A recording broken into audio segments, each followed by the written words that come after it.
One of the most commonly asked questions we get is, if you're having a bad day, how do I balance that out? And there's a few methods we can use to do it. And let's understand what a bad day is. This is flexible eating.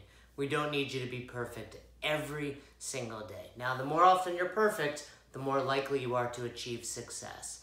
And our goal is that you're within 5 for your protein, carbs, and fat, within 5 grams of each on a daily basis. But that's not always life. So some days you just have bad days, move on, right? Always be tracking, as Roz says, but move on. It's okay.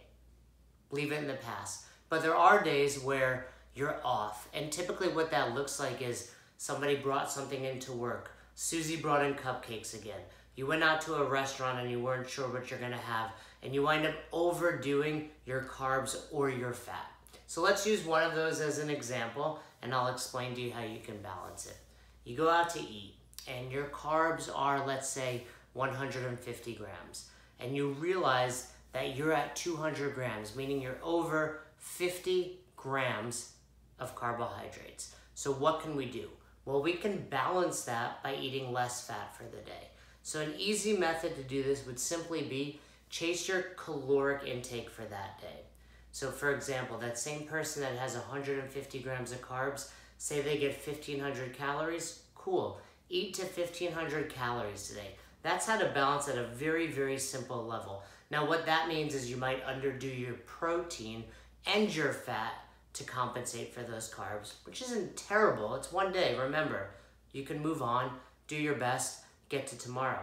However, we always encourage you to hit your protein. So what you would try to do now is, since you're over your carbs, be under your fat. Here's some science for you.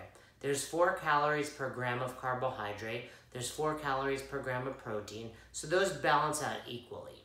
But fat has 9 calories per gram. So what that means is for every 2 grams you're over on carbs, you should be about 1 gram under your fat.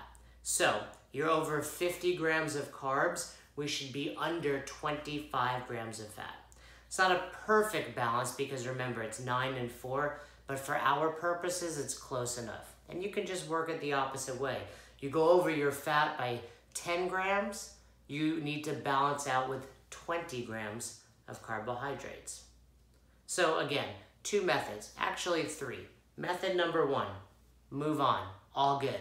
Method number 2, balance out your calories at the end of the day. And method number 3 would be to balance out with only carbohydrates and fat. Remember, there's 4 calories per gram of carb, 9 calories per gram of fat. And of course, if you have any questions, you can always post in the Own Your Eating tribe, or reach out to your coach, or reach out to us via email or social media, and we're happy to answer your question. But hopefully that helped you balancing out a bad day.